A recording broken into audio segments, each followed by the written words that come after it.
You got it. You got it. You got it. Come on. The Tilothrix bombiformius Ooh. That sounds cool. is Can you say that one again? the Tilothrix bombiformius. Yeah, you better believe you can say it again. It's the morning scramble. Z102.9.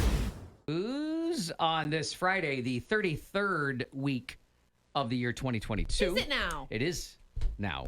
Now. Yes.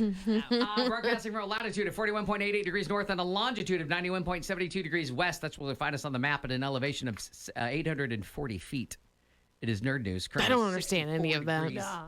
18 degrees Celsius. I just know that I am here. It's coordinates, right? I'm If at you the go radio this way station. And you go this way, Yep. you'll find us. Yep. And then That's the where we are. elevation, it's like, whoa. If somebody gave you the elevation of something, you could go find it. Not the elevation. No. No, that's just above sea level. I don't understand any of Latitude that. to longitude. Yeah. You could? Yeah. Yeah. Those are coordinates. That's how your GPS works. You just don't see latitude and longitude. I don't. I would not. That's what it is. It's magic. Yeah. If I gave you two streets, you can find an intersection. Same Yes. concept. Yes. Yeah, Okay. I could Exact do same that. concept. All right. Well, I'm glad we're talking about travel. That is our first nerd news story. Ooh. A company is in the process of building, it's not 100% ready, a supersonic jet. Do you know what supersonic means? Faster than The sound? speed of sound. Yes. Yeah. Flights used to go from New York to London about 20 years ago on the Concorde. You ever heard of the Concorde? Yeah. They retired that. I don't really remember why, but a new company called Boom Supersonic just sold 20 planes to American Airlines. I like the title already. Boom Supersonic will fly you to London at 1,300 miles per hour. That's twice as fast as a commercial airline. New York City to London in 3.5 hours. What? I just see it being a very rapid, like, okay, well, strap on. It's like a super roller coaster, right? Yeah. Boom. My Nobody thought getting is you a drink. the turbulence. Yeah. Gah! No, it's so smooth. You're going so fast. Oh, really? Really? Yeah. $5,000 a seat, though. That's coach. But, Whoa. Yeah. But you get there in 3.5 hours, right? What's the normal time? I've done that flight. That's 6 hours, 6.5 hours. I'd rather 5.5 take the to 6. 6 hours. Do we get the little biscuits? I think Yeah, you still that's get some- the biscuits. Okay. Okay, that's the most Yeah. important I mean, thing. this is the equivalent of flying from Cedar Rapids probably to Florida, Yeah. right? Or Cedar Rapids to Vegas. Yeah. That's about that length. Yeah, so that would be New York to London. But we're not talking meal anymore. I mean, that Probably flight- not. Yeah. Then you might get a little snack, right?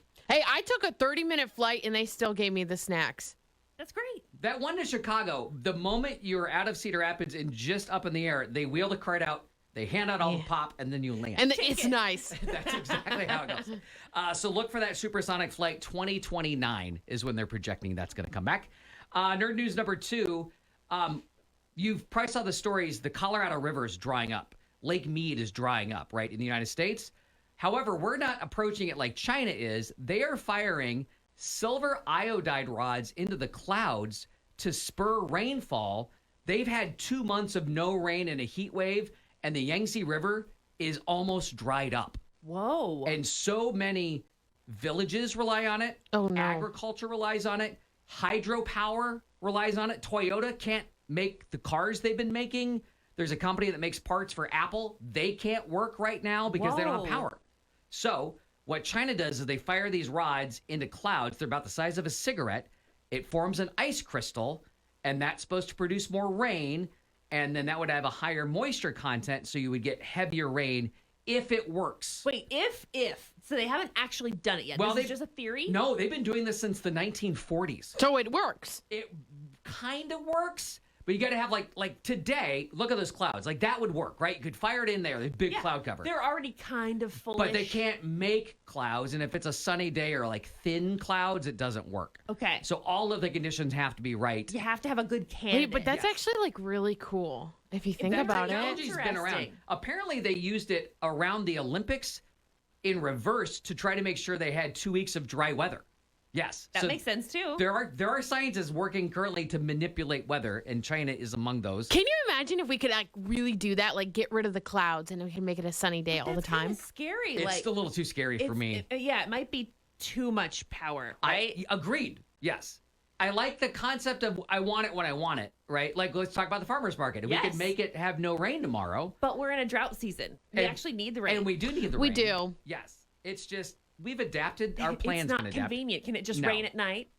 Well, I'm thinking like for your wedding day, could you put in like Yeah, an just- order to make sure it doesn't Just a rain? sunny sky. That's probably someone's working on that right now. But I think that's the technology I don't want. Right? That and cloning humans. I think that's about my line. Like, I don't know Right. if that's The a rest good is cool, idea. but not those two Everything things. else but those two things for sure.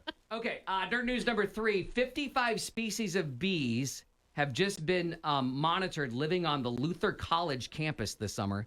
Over the last couple summers, they planted all of these flower beds that attract different pollinators.